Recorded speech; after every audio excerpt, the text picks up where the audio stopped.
Okay, this is basically me giving tips and tricks on the final mission. Now, in the final mission, it's basically very straightforward. You wipe out the bad guys, as per usual. You wipe out the pods as they come. They're going to be strong, of course they are, because it's the final mission. But for the most part, you're not going to have too many problems until you get to sectopods and gatekeepers. Then you might have a few issues.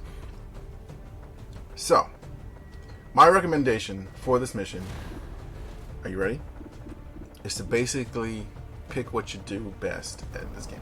Whatever you've been excelling at the most, like if you've been excelling at using your rangers, then fine. Use nothing. Use a large portion of your squad be about using the ranger, or 2 rangers, or 3 rangers in there. If you've been good with grenadiers have been like wiping the floor, then use a couple of grenadiers, snipers, or whatever. What I would not recommend is the stealth class. You're not going to really use stealth that much in this part of the game. You're probably going to use it a little bit, but at this point, your stealth is not on the menu anymore. So I would use what are you at the best at in the form of just going in there in the direct assault. So I wouldn't say not use Reapers, but Reaper would be lesser on my list. Okay, so you have to do well in this mission, so I would recommend you bring a high-level squad with you. I mean, just colonels, and maybe like a major, but everybody should be a colonel. Literally everyone should be a colonel.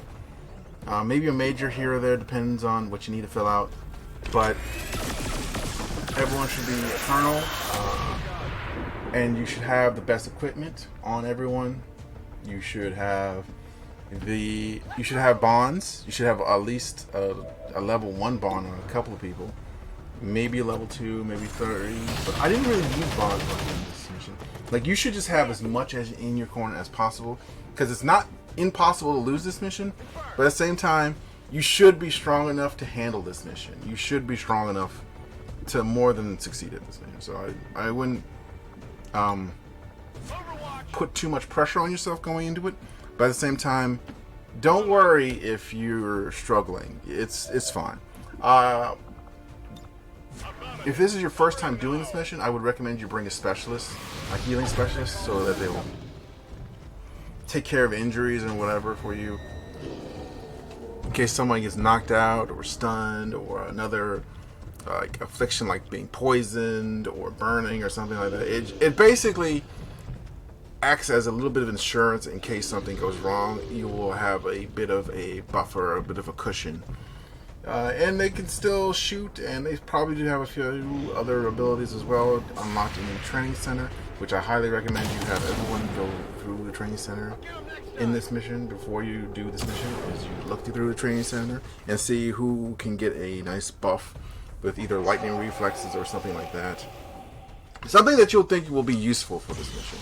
I can't really go through and just tell you which ones are going to be useful, but I would probably say lightning reflexes is always useful on pretty much anyone. And maybe squad sight on a few people. Maybe it depends on, maybe serial. It depends on who we're talking about, but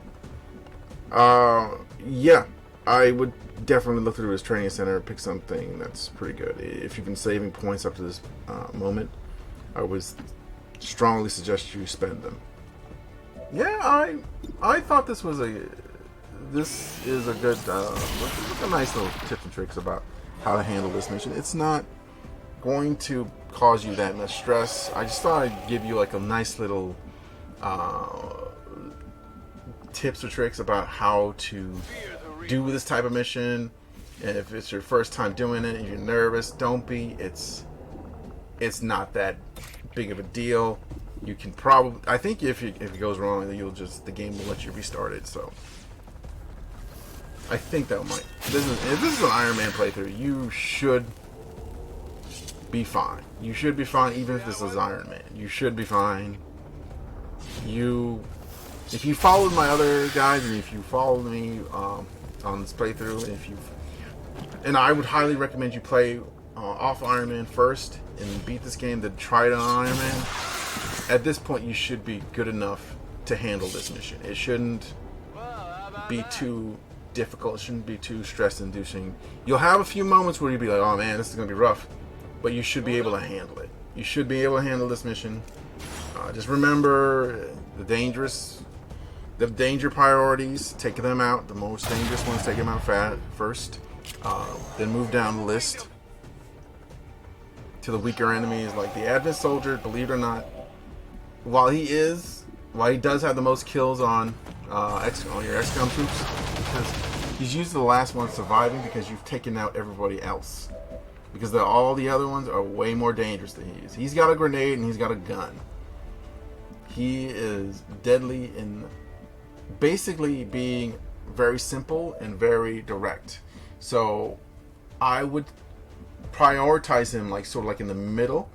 I would say sectoids are less dangerous than a Advent Trooper, because a sectoid will just try to mind control you, and there's ways to block that. And once you kill the sectoid, the mind control goes away immediately once you kill the sectoid. So I wouldn't worry too much about a sectoid. He very rarely shoots at you. All right, I'll go. But oh yeah, once you kill all three of the avatars, you basically so just kill the three avatars, and usually it waits a turn before they spawn a new one after you killed the previous one. So it waits one turn, and then after that turn, they'll spawn in a new avatar for you to fight, and so on and so forth. It shouldn't be a really long or rough mission for you, this final room. And going into the final mission, it's basically wipe out everything that comes in your path. Also, you will have to fight any of the Chosen that still survived. I would not recommend leaving any of the Chosen surviving into the campaign to this point. Wipe them out. Alright. That will make this entire thing way easier if you don't have to even worry about the Chosen. Well, that about does it for this video. This has been XCOM 2 War of the Chosen. I'm CH4K. If you like what you've seen here, then hit that like button. And if you're not subscribed already, then why not just go ahead and subscribe as well. And then hit the bell icon to let yourself get notified when new content gets put up on this channel. I'll catch you guys next week. Also, if you want to leave a tip in the comments section, go ahead. Take care. Bye-bye.